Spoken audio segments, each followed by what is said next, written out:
కొనుచున్నాడు. చూసారా ఎంత దావీదు ఎంతగా చెప్తున్నాడు. చూసారా, నేను యెహోవాకు ఎలుగెత్తి ప్రార్థన చేస్తున్నాను, ఎలుగెత్తి నేను బ్రతిమాలు కొనుచున్నాను. మనం ఏం చేయాలి? దేవుని సన్నిధికి వచ్చినప్పుడు మనలను మనం తగ్గించుకొని దేవుని యొక్క సన్నిధానంలో బ్రతిమాలు కూడా నేర్చుకోవాలి. ప్రభా, ఈ పరిస్థితిలో నేను ఉన్నానయ్యా, నువ్వు నాకు సహాయం చేయాలి, ప్రార్థన చేయాలి. కాబట్టి అదేవిధంగా ఇంకా చదవమ్మా, బహు వినయముగా నేను మొరపెడుచున్నా. ఇక్కడ రెండవదికి ఏమంటున్నాడు? ఎలుగెత్తి ప్రార్థన చేస్తున్నాడు, బ్రతిమాలు కొనుచున్నాడు. వినయము, వినయము చాలా అవసరమైనది.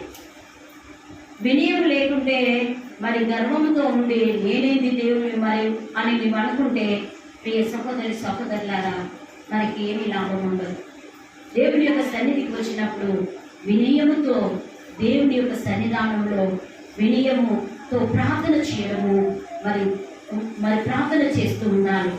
వినయ విధేయతలతో ప్రార్థన చేస్తూ ఉన్నప్పుడు దేవుడు మనవిని ఆలకించి వాడేంటున్నాడు. దావీదు అంటున్నాడు, నేను వినయముతో ఆయన సన్నిధిలో ఏం చేస్తున్నాను? మొరపెడుచున్నాను అని చెప్తున్నాడు. మరి ఇంకా చదవమ్మా, నాకు కలిగిన బాధ ఆయన సన్నిధికి తెలియజేయుచున్నాను. చూసారా, వినయంతో ఏం ప్రార్థన చేస్తున్నాడు? ఆయన సన్నిధానంలో ఆయన కలిగిన బాధను బట్టి ఎక్కడ చేస్తున్నాడట? చూడండి, ఆయన సన్నిధానంలో తెలియజేస్తున్నాడు. ఏంటిది? ఆయన కలిగిన బాధను దేవుని యొక్క సన్నిధానంలో దావీదు చెప్పుకొనిచున్నాడు. ఇంకా చదవమ్మా, నాలో నా ప్రాణము కృంగి ఉన్నప్పుడు నా మార్గము నీకు తెలియదు, నన్ను పట్టుకునేటకై.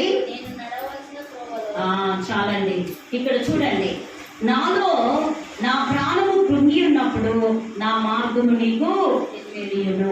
ఎవరికి తెలుస్తుందట? ఆయనలో కృంగి ఉన్నప్పుడు, మనలో ఏమైనా బాధ ఉన్నప్పుడు మన మనసు చాలా కృంగిపోతూ ఉంటుంది కదా. కాబట్టి మనము దేవుని సన్నిధానంలో మరి మన మనస్సు కృంగిపోయి ఉన్నప్పుడు మనం ఎక్కడికి రావాలట? ఆయన యొక్క సన్నిధికి వచ్చి నువ్వు ప్రార్థన చేసినప్పుడు నీ మనవిని ఆలకించి దావీదును ఏ విధంగా ఆయన బాధల నుండి మరి అదే విధంగా శ్రమల నుండి మరి బ్రతిమాలుకొని ఉన్నాడో, నీకు నాకు కూడా దేవుడు తప్పకుండా మన కృంగిన వేళలో ఆయన మనలను లేవనెత్తుమని ఇచ్చున్నాడు. మరి చూడండి, యాకోబు 15:5-15 చదువుతున్నా, నేను ముగిస్తాను. 5:15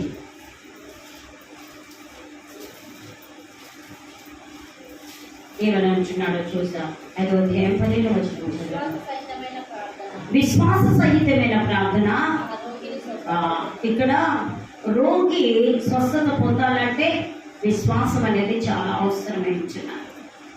అదేవిధంగా అదే అధ్యాయంలో 13వ వచనం చదువుతాం. ఇప్పుడు మనము, మీలో ఎవరికైనా శ్రమ సంభవించినా అతడు ప్రార్థన చేయవలెను. నువ్వు విశ్వాసంతో నీకు శ్రమ వచ్చినప్పుడు ఎవరైనా కానియండి, మరి నీవు విశ్వాసంతో ఏం చేయాలట? ఆ శ్రమను బట్టి ప్రార్థన చేయడము నేర్చుకోవాలి. అతను ప్రార్థన చేసినప్పుడు వారికి ఏం కలుగుతుందట? ఆ శ్రమ నుండి మరి నీవు విశ్వాసముతో ప్రార్థన చేసినప్పుడు నీకు సంతోషము కలుగుతుంది. హల్లెలూయా. యాకోబు అదేవిధంగా 16వ వచనం కూడా చదవమ్మా. మరి 16వ వచనము మనము చదవము. మీ పాపములు మేము ఒకరితో ఒకడు ఒప్పుకొనుడి, మీరు స్వస్థత పొందినట్లు ఒకరికొకరు ప్రార్థన చేయండి. ఏం చేయాలంట? మళ్ళా రెండవదిగా మరి మనము పాపములను ఒప్పుకోవాలి. అందుకోసమే దావీదు భక్తుడు అంటున్నాడు, దేవాని కృప చొప్పున నన్ను కరుణించండి, నీ వాత్సల్య బాహుళ్యము చొప్పున నా అతిక్రమములను తుడిచివేయండి. కేవలం నీకే విరోధమైన పాపములు చేసి ఉన్నాను, మీ దృష్టి ఎదుట నేను చెడుతనము చేసి ఉన్నానని దావీదు భక్తుడు అక్కడ 50వ కీర్తనలో రాసి ఉన్నాడు. మరి చెప్తూ ఉన్నాడు. చూడండి, ఇక్కడ కూడా నీకు మరి బాధ వచ్చినప్పుడు నీ విశ్వాసముతో నీవు ప్రార్థన చేయాలి. మరి నీకు శ్రమ సంభవించినప్పుడు విశ్వాసం కలిగి కలిగి ప్రార్థన చేయాలి. మరి అదే విధంగా మన పాపములను మొదటిగా ఒప్పుకోవాలి. మరి ఏంటిదట, ఒకరికి దగ్గర ఒకడు చెప్పుకోవాలి, నేను ఈ పాపము చేసి ఉన్నాను ప్రభువా. మరి ఆ కాలంలో లేక పాత నిబంధన కాలంలో లేదంటే మరి యాజకుని యొద్దకు వెళ్ళి చెవులో చెప్పేవారంట. చెప్పి నేను ఈ పాపము చేసి ఉన్నానని మరి ఆ విధంగా గొర్రెలను వాటిని మరి గుమ్మలను అర్పించేవారట. కానీ యేసయ్య మన కొరకు తన ప్రాణాన్ని ఆయనే ఒక వదకు దేవుడు గొర్రె పిల్లగా ఆయన తన ప్రాణాన్ని మరి అర్పించి ఉన్నాడు. మన పాపములను ఎప్పుడైతే ఒప్పుకుంటామో ఆయన ప్రేమ కలిగిన తండ్రి కాబట్టి మన పాపములను క్షమించి వాడేయించున్నాడు. ఒకరికొకరు ఒప్పుకున్న ఎడల ఆయన ఏం చేస్తాడట, దేవుని దగ్గర మీరు ఒప్పుకున్న ఎడల మనకు స్వస్థతను ఆయన ప్రేమించి వాడేయించున్నాడు. అదేవిధంగా యాకోబు 1వ అధ్యాయము మరి 6వ వచనం చదువున్నాను, 1:6. అయితే అప్పుడు ఏ మాత్రమును సందేహింపక విశ్వాసంతో అడగవలను. ఏంటిదంట, ఇక్కడ చూడండి యాకోబు భక్తుడు మరి అపోస్తలుడైన పౌలు రాసిన పత్రికలో ఇక్కడ చెప్తున్నాడు. ఏమనంటే, అయితే అతడు ఏ మాత్రమును సందేహించాడు. సందేహం ఉంటే మరి ఏది కూడా జరగదు. సందేహం అనేది ఉండదు. దేవుడు చేస్తాడు, ఆయనకు ప్రతిదీ సాధ్యమే. Everything is possible. అంతేనా? ప్రతిదీ ఆయనకు సాధ్యమే. నువ్వు ఏ విధంగా ఉండాలి? సందేహించద్దు. అయితేతో కాదు, చర్చికి వెళ్తే ఏమన్నా మరి దేవుడు మరి నాకేమన్నా ఇస్తాడో ఇయ్యడో నువ్వు ఆది అనుకుని రాకూడదు. ప్రభా, నా ఆత్మీయ జీవితంలో నేను ఎదుగుటకు నీ వాక్యం ద్వారా నాతో మాట్లాడు ప్రభా అని ప్రార్థన చేసుకుని దేవుడికి సన్నిధికి వచ్చి ఆ విధంగా ప్రార్థన చేయాలి. ఆయన తప్పకుండా మనకి ఇచ్చే దేవుడు ఎంచున్నాడు. ఏమని ఉంచున్నాడు చూడండి. మరి ఇక్కడ ఏమని చెప్తున్నాడు, అయితే నువ్వు ఏ మాత్రం సందేహించదు. నువ్వు దేవుడి సన్నిధికి వస్తున్నప్పుడు నీకు ఏ కష్టం ఉందో, ఏ బాధ ఉందో, ఏ దుఃఖం ఉందో, ఏ వేదన ఉందో, మరి దావీదు భక్తుడు, యోబు వీరందరూ ఏ విధంగా మరి శ్రమలు కష్టాలు వచ్చినప్పుడు దేవుడికి సన్నిధానంలో ప్రార్థన చేసి ఉన్నారు. నీవు నేను కూడా మరి అలాగే ప్రార్థన చేయాలి. అలాగే ప్రార్థన చేసినప్పుడు మనలను మరి ఏంటిదండి, మనకు సహాయకుడిగా ఉండి ఆయన మనలను మరి సహాయకుడు ఉండి మనకు స్వస్థతనిచ్చేవాడు. ఒకవేళ నీవు సందేహించిన ఎడల ఆ స్వస్థత నీకు కలగదు. ఏదైతే సందేహించి ప్రార్థన చేస్తున్నావో, ఇంకా ఏదైనా స్వస్థతే కాక ఇంకా నీవు ఏ విషయంలో ప్రార్థిస్తున్నావో, ఆర్థిక సమస్యలతో బాధపడుతున్నావా, లేకపోతే మరి అప్పులతో బాధపడుతున్నావా, లేకపోతే పిల్లల గురించి బాధపడుతున్నావా, లేకపోతే భర్త గురించి బాధపడుతున్నావా, ఇంకా ఏ విషయంలో నేను ఒకవేళ బాధపడితే సందేహించుకు. నా యేసయ్య నా పిల్లలను మారుస్తాడు, నా యేసయ్య నా భర్తను మారుస్తాడు, నా యేసయ్య నా కుటుంబాన్ని ఆశీర్వదిస్తాడు అని నీవు అనుకుని సందేహించగా నువ్వు వచ్చి విశ్వాసం కలిగి ప్రార్థన చేసినప్పుడు మరి తప్పకుండా ఏం చేస్తాడన్న, తప్పకుండా క్రియ మరి దేవుడు కార్యములు చేయవాడంటున్నాడు. కాబట్టి ఏంటిదట, సందేహింపగా విశ్వాసంతో అడగాలి. అడుగుడి మీకు ఇవ్వబడు. కాబట్టి నువ్వు విశ్వాసంతో అడిగినప్పుడు తప్పకుండా ఆయన నీకు అనుగ్రహించి వాడేస్తున్నాడు. కాబట్టి సందేహించువాడు గాలికి చెదరపడి ఏంటండి రేపబడి ఎగిరిపడు సముద్ర తరంగమును కోరికొండు. అలాంటి చూసారా ఎంత భయంకరము. సందేహించువాడట గాలికి ఎగిరే సముద్రపు మరి కెరటాల వలె ఉండునంట. అంతే. నువ్వు సందేహించక దేవుని సన్నిధికి రావు. ఏ విషయంలోనే నీవు దేవుని నీ విశ్వాసంతో, నీ హృదయంలో విశ్వాసం కలిగి, దృఢమైన నమ్మకం కలిగి నువ్వు ప్రార్థించినప్పుడు మరి దేవుడు యేసయ్య మన పట్ల కార్యములు చేయవాడే ఉంటున్నాడు. మరి అదేవిధంగా మనం చూసినట్లయితే మత్తయి సువార్త 17:20, మత్తయి సువార్త 17వ అధ్యాయము, మత్తయి సువార్త 17వ అధ్యాయము 20 వచనం నుంచి 20 ఒక నిమిషం 17వ అధ్యాయము 20 మీకు ఆలోచించేంత విశ్వాసం చూడండి, అందుకు ఆయన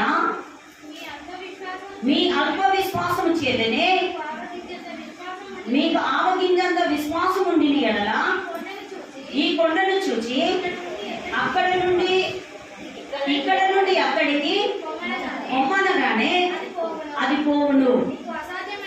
మీకు అసాధ్యమైనది ఏది ఉండదని నిశ్చయముగా మీతో చెప్తున్నాను. చూసారా, ఇక్కడ ఎందుకు ఇక్కడ మరి మత్తయి సువార్తలో ఈ విధంగా తెలియజేస్తున్నాడు. అందుకు ఆయన మీరు మీ అల్ప విశ్వాసము చేతనే. అల్ప విశ్వాసం అంటే ఏంటిదండి చెప్పండి? అల్ప విశ్వాసం అంటే ఏంటిది? కొద్ది విశ్వాసం, కొంచెమే, అంతేనా? ఆవగింజ ఎంత ఉంటుంది? అది ఏంటిది? ఎంత ఉంటుంది? చిన్నగా ఉంటుంది, మనం పట్టుకుంటే అవపడదు. అలాంటి దాంట్లో మనలో పోల్చి చెప్తున్నాడు, ఆవగింజంత విశ్వాసం ఉంటే చాలు. ఇక్కడ చూడండి, మరి ఇక్కడ చూడండి, అందుకు ఆయన మీ అల్ప విశ్వాసము చేతనే. ఆవగింజలో కూడా మనకు అల్ప విశ్వాసం ఉంటే మనకి ఏం కార్యాలైతే చెప్పండి. చూడండి, ఇక్కడ అంటున్నాడు మీరు ఏంటిది? అల్ప విశ్వాసం చేతనే మీకు ఆవగింజంత విశ్వాసం ఉండిన ఎడల. అల్ప విశ్వాసం ఉండి ఆవగింజంత విశ్వాసం ఉండిన ఎడల ఈ కొండను చూచి ఇక్కడ నుండి అక్కడ ఇవ్వంట పోతుందట. అంటే నీ విశ్వాసం అంత గొప్పదిగా ఉన్నది. అంటే ఆవగింజంత విశ్వాసం ఎంత ఉంటుంది? ఎంత అంత ఉంటుంది. దాని అంత విశ్వాసం కూడా లేకపోతే ఇక మనం ఎందుకు? అంతేనా? అందుకోసమే అల్ప విశ్వాసం రాడా వెళ్ళండి అంటున్నాం. మీ విశ్వాసంతో మనం ప్రార్థన చేయాలి. ఎవరించున్నాడు మరి ఇక్కడ మరి విశ్వాసంతో ప్రార్థించినప్పుడు ఈ కొండని తీసి అక్కడ పడవేయమని అంటే పడుతుందంట. చూడండి, అంటే అంతటి విశ్వాసం ఉండాలి, దృఢమైన విశ్వాసం కలిగి ఉంటేనే. ఇప్పుడు పేతురు ఏం చేశాడు? ఆ సముద్రంలో మరి ఏం చేశాడు? నీళ్ళలో మరి యేసయ్య అడిగాడు, నువ్వు మరి అయ్యా నేను వస్తాను అని అంటే నీవు రా మరి పేతురు అని చెప్పాడు. ఆ నీళ్ళలో నుండి నడిచాడు, మంచిగానే నడిచాడు, విశ్వాసంతో నడిచాడు. కానీ నడిచి ఏం చేశాడు? ఆయన వెంటనే ఆ విశ్వాసం వచ్చింది, సందేహం వచ్చింది. ఏంటి నేను నీళ్ళలోనే నడుస్తున్నానా, ఎక్కడ నడుస్తున్నానని. ఎప్పుడైతే అవిశ్వాసం వచ్చిందో నీళ్ళలో మునిగిపోవడం ప్రారంభించింది. అప్పుడు ఏమన్నాడు? ప్రభు నన్ను రక్షించు, నేను రక్షించు, నేను నీళ్ళలో మునిగిపోతున్నాను అంటే అంతసేపు కొంచెం విశ్వాసం ఉంది. నేను నడుస్తున్నాను, ఎప్పుడైతే నేను నడుస్తున్నాను నీళ్ళ మీద అనుకున్నాడో ఆయనకు అవిశ్వాసం వచ్చి ఉన్నది. సముద్రంలో నీళ్ళ మీద నడవడం ఏంటి అని అనుకునేసరికి ఆయనకు అవిశ్వాసం వచ్చి నీళ్ళలో మునిగిపోవడం ప్రారంభించాడు. నీవు నేను కూడా విశ్వాసంతో, చాలా మంది కొంతమంది విశ్వాసంతో వస్తారు, ఒకటేసారి ఆ విశ్వాసం వచ్చేస్తుంది. అంటే జరుగుతుందా కార్యం జరుగుతుందా అని అంటారు. ఒక ఆమె మరి ఒకరు అంటున్నారు, మీ దేవుడు గొప్పవాడు కదా, మీకు అడిగితే ఏదైనా ఇస్తాడు కదా అని ఆమె మాకు చెప్పి ఉన్నది. నేను అన్నాను, మా దేవుడు గొప్పవాడే, ఆయన అడిగితే ఇచ్చే దేవుడు, తప్పకుండా ఇస్తాడని మేము చెప్పి ఉన్నాం. నిజమే ప్రియబిడ్డలారా, మనకు అలాంటి విశ్వాసం అనేది ఉండాలి. మరి చూడండి, ఇక్కడ అంటున్నాడు, అది మీకు అసాధ్యమైనది ఏదియో లేదు. ఎప్పుడు నీ విశ్వాసము ఆవగింజంత విశ్వాసము కలిగి ఉన్నప్పుడు నీకు అసాధ్యం అంటూ ఏది కూడా లేదని చెప్తున్నాడు. అదేవిధంగా నిశ్చయంగా మీతో చెప్పుచున్నానని వారితో అనెను. చూడండి ప్రియ సహోదరి సహోదరులారా, ఇంకోటి 22వ వచనం చదవండి. వారు గలిలయలో సంచరించుచుండగా యేసు మనుష్య కుమారుడు మనుషుల చేతికి అప్పగింపబడబోచున్నాడు అని ఇక్కడ కాదండి. ఇక్కడ చూసినట్లయితే మనము విశ్వాసము కలిగి ప్రార్థన చేయడము మరి నేర్చుకోవాలి. నీకు ఆవగింజంత విశ్వాసం ఉంటే చాలు, నీకు ఏదైనా సాధ్యమని చెప్తున్నాను. అదేవిధంగా మనం చూసినట్లయితే కీర్తన 103 3వ వచనం చదివాం. 103 కీర్తన 103. ఆయన నీ దోషములన్నిటినీ క్షమించువాడు, నీ సంకటములన్నిటినీ కుదుర్చువాడు. సమాధిలో నుండి విమోచించున్నాడు. ఇక్కడ చూడండి ఏమని అంటున్నాడంటే, ఆయన నీ దోషములన్నిటినీ క్షమించువాడు. దావీదు చెప్తున్నాడు, ఆయన నీ దోషములన్నిటినీ క్షమించువాడు, నీ సంకటములన్నిటినీ పుట్టించువాడు, సమాధిలో నుండి నీ ప్రాణాన్ని విమోచించువాడు, కరుణాకటాక్షములు నీకు కిరీటంగా ఉంచుతున్నాడు. అంత గొప్ప దేవాది దేవుడు ఇచ్చినాడు. ఎప్పుడు మన ప్రాణము దేవుణ్ణి సన్నతించాలి. ఎప్పుడు మన అంతరంగంలో నుండి దేవుని ఆరాధించినప్పుడు మనకి ఇవన్నిటి నుండి మనలను క్షమించు వాడేయించున్నాడు, మన సంకటములన్నిటి నుండి కుదుర్చు వాడేయించున్నాడు, మన సమాధిలో నుండి మనలను విమోచించు వాడేయించున్నాడు, ఆయన కరుణా కటాక్షమును మనకు అనుగ్రహించి వాడేయించున్నాడు. కీర్తనలో 41:4 చదువుకున్నాం. కీర్తనలో 41:4 చదువుకున్నాం. పాపము చేయవానితో కూడా 41:4 యెహోవా నీ దృష్టి ఎదుట నేను పాపము చేసి ఉన్నాను, నన్ను కరుణింపుము, నా ప్రాణమును స్వస్థపరచుము అని మనవి చేసుకొని ఉన్నాడు. ఎవరు చేసుకొని ఉన్నాడు? దావీదు చేసుకొని ఉన్నాడు. ఎవరు చేసుకొని ఉన్నాడు? మరి యెహోవా నీ దృష్టి ఎదుట నేను పాపం చేసి ఉన్నాను. మనం ఇంతకు ముందు చెప్పుకున్నామే 51 కీర్తనలో, నీ దృష్టి కేవలము నీ ఎదుటనే నేను పాపము చేసి ఉన్నా, నీ దృష్టి ఎదుటనే నేను పాపము చేసి ఉన్నా. ఏదో మరి అందరూ ఏంటిదండి ఇతరులకు కనిపించేలా చేస్తారా? ఇప్పుడు మనకు ఎవరైనా పాపం చేసేది తెలుస్తుందా? తెలియదు. అంతేనా కాదా? ఎవరు చేసినప్పుడు అది తెలియదు. కానీ దేవుడు అంతరంగంలో ఎరిగిన దేవుడు. ఆయన మనలను సృష్టించిన సృష్టికర్తకు మన స్థితి గతి మన సమస్తము తెలిసేయించున్నారు. అందుకోసమే మనం ఎవరి దగ్గర కాదు కానీ యేసయ్య, మనము దేవుడి దగ్గర యేసయ్య యొక్క మరి సమస్తము మన స్థితిగతి మన ప్రతిదీ తెలుసు. కాబట్టి యేసయ్య యొక్క మనము ఒప్పుకోవాలి.